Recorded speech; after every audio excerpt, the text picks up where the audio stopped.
15 अगस्त 1947 को भारत आजाद नहीं हुआ। 15 अगस्त 1947 को भारत में ट्रांसफर ऑफ पावर हुआ, सत्ता का हस्तांतरण हुआ, आजाद नहीं हुआ। लिहाजा वो मानसिकता आज भी है हमारे नेताओं में। एक राज्य है, उनका नाम मैंने सुना कि वो सुशासन बाबू कहलाते हैं।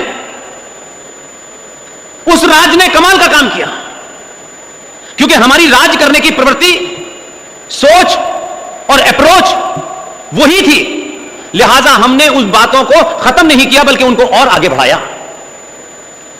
तो यह बिहार में पता चला पहली बार कि यह दलित है और यह महादलित है, जिन्हें कौन से इंची टेप से नाप रहे हैं कि यह दलित है और यह महा है। महा कौन सा होता है? यानी जो दलित है वो पैंट शर्ट पहने हुआ है, और जो महादलित है वो बगैर पैंट के खड़ा हुआ है।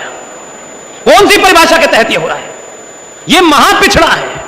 तो सत्ता चलाने के लिए इस भारतीय समाज को तोड़ने की प्रवृत्ति लगातार जारी है। और अब तो सुना है मैंने कि जिनके दादा परदादा, नाना नानी, दादा बहन बेटी, जिन्होंने भारत राष्ट्र को तोड़ा, वो कह रहे हैं हम भारत जोड़ेंगे।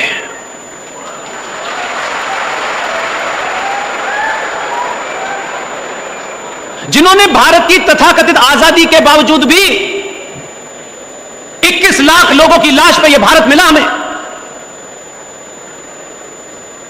उन 21 लाख लोगों के हत्या के बाद जो भारत हमें मिला भी, लेकिन निजी संबंध राष्ट्र ज्यादा बड़े थे, निजी स्वार्थ राष्ट्र ज्यादा बड़े थे। 1947 के बाद जो भारत आपके पास था, उस भारत में एक महत्वपूर्ण राज्य है जम्मू कश्मीर।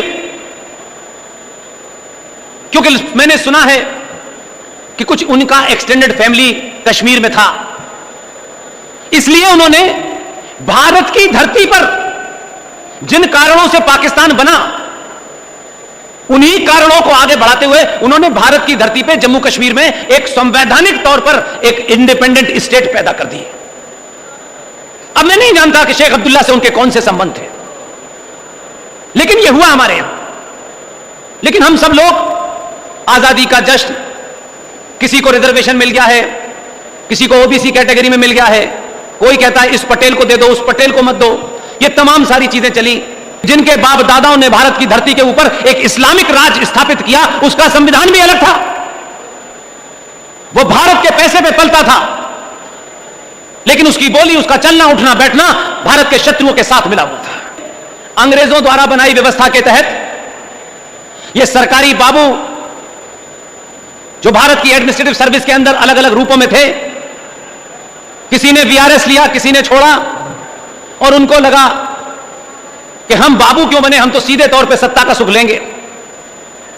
तो कुछ लोग जिन्होंने झूठ बोलकर जैसे अंग्रेज भारत में आए, उसी तौर के उन्होंने इस भारत के अंदर इस भोली भाली जनता को रामलीला मैदान में नौटंकी की और कहा कि हम भ्रष्टाचार को समाप्त कर देंगे। खूब दावे किए उन्होंने, लेकिन अब पता चल रहा है कि भ्रष्टाचार में सबसे आगे वही खड़े हैं